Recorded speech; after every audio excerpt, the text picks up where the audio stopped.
আর এবার যে খবরে নজর রাখবো, জেল মুক্তির পর প্রথমবার স্কুলে গিয়ে মাছের শ্বসন প্রক্রিয়া নিয়ে ছাত্রছাত্রীদের পাঠ দিলেন তৃণমূল বিধায়ক। শিক্ষক নিয়োগ দুর্নীতি মামলায় জেল থেকে মুক্তি পেয়েছেন জীবন কৃষ্ণ সাহা। তারপরে শুরু করেন শিক্ষকতা। প্রায় 1 বছর পর স্কুলে গিয়ে পড়ুয়াদের পড়াতে পেরে খুশি তৃণমূল বিধায়ক। আপনারা দেখতে পাচ্ছেন সেই ছবি। জীবন কৃষ্ণ সাহা শিক্ষক নিয়োগ দুর্নীতি মামলায় যাকে গ্রেপ্তার করা হয়েছিল, তবে তিনি জেল থেকে ছাড়া পাওয়ার পরে প্রথম স্কুলে গেলেন। আপনারা দেখতে পাচ্ছেন সেই ছবি। জেল মুক্তির পরে স্কুলে ফিরে গেলেন জীবন কৃষ্ণ সাহা। যে ছবি আপনাদের সামনে তুলে ধরছি, জীবন কৃষ্ণ সাহা বড়ুয়ার তৃণমূল বিধায়ক। জীবন কৃষ্ণ সাহা জেল থেকে ফিরেই শিক্ষকতায় আবারও তিনি এলেন এবং ছাত্রছাত্রীদের পড়াশোনা করাচ্ছেন। স্কুলের ছবি আপনাদের সামনে তুলে ধরছি। জেল মুক্তির পর প্রথমবার স্কুলে যান তিনি।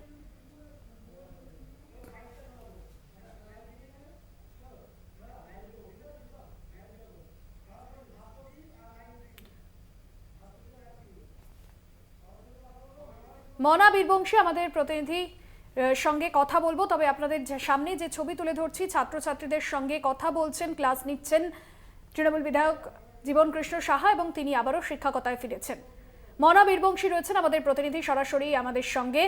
মনা, যে ছবি আমরা দেখলাম, জেল মুক্তির পর প্রথমবার স্কুলে যান এবং তিনি ছাত্রছাত্রীদের ক্লাস নিচ্ছেন, কতটা সাড়া পাচ্ছেন তিনি? জেল মুক্তির পর এই প্রথমবার তিনি গেলেন, ছাত্রছাত্রীরাই বা কি বলছেন? হ্যাঁ, একেবারেই। দেখো, তুমি জানো যে জীবন কৃষ্ণ সাহা এ রাজ্যের শাসক দলের, বিশেষ করে বড়ুয়ার তৃণমূল বিধায়ক। তুমি জানো যে গত বছর তাকে কেন্দ্রীয় এজেন্সি গ্রেপ্তার করেছিল, অর্থাৎ সিবিআই গ্রেপ্তার করেছিল। কি ঘটনায়? তাকে শিক্ষক নিয়োগ যে দুর্নীতি কাণ্ড, সেই ঘটনায় তদন্ত প্রক্রিয়ায় অসহযোগিতা এবং তথ্য প্রমাণ লোপাট, সেই বিষয়টিকে সামনে রেখে মূলত গ্রেপ্তার করা হয়েছিল।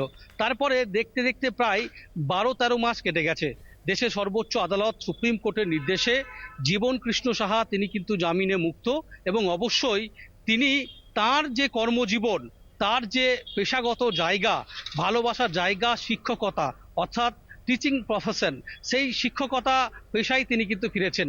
এবং তিনি বাসিন্দা মুর্শিদাবাদ জেলার বড়ুয়াতে হলেও তিনি কর্মসূত্র হচ্ছে বীরভূমের গড় কেষ্টমণ্ডলে, গড় বীরভূম জেলার নানুর ব্লকের তিনি দেবগ্রাম হাই স্কুলের কিন্তু শিক্ষকতা করেন, সহকারী শিক্ষক।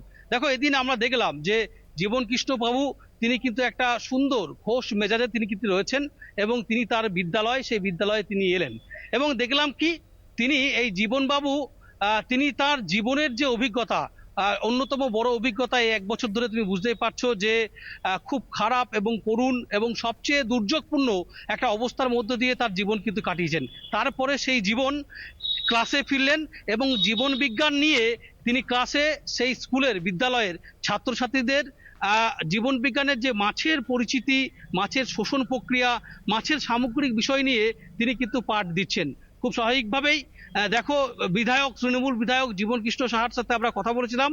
তিনি যেটা বলছেন যে সত্যি নিঃসন্দেহে তার খুব ভালো লাগছে।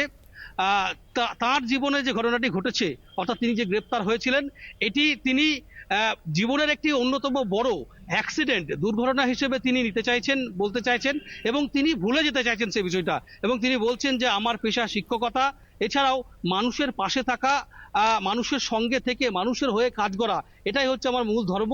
সেই পেশায় ফিরে আসতে পেরেছি, শিক্ষকতা করছি, বেশ ভালো লাগছে, আনন্দ লাগছে। পাশাপাশি অবশ্যই আরো বেশ কিছু গুরুত্বপূর্ণ কথা তিনি কিন্তু বললেন।